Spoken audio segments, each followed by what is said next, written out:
पिले माने आज आम माने जानिबा त्रिभुजर प्रकारभेद माने त्रिभुज केते प्रकारर। बाहु अनुसार त्रिभुज को तीन भाग में विभक्त कराई यथा समबाहु त्रिभुज, समद्विबाहु त्रिभुज, विषमबाहु त्रिभुज।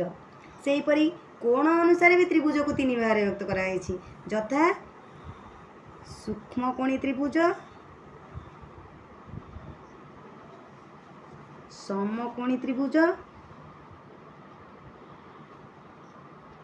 एवं स्थूलकोणी त्रिभुज।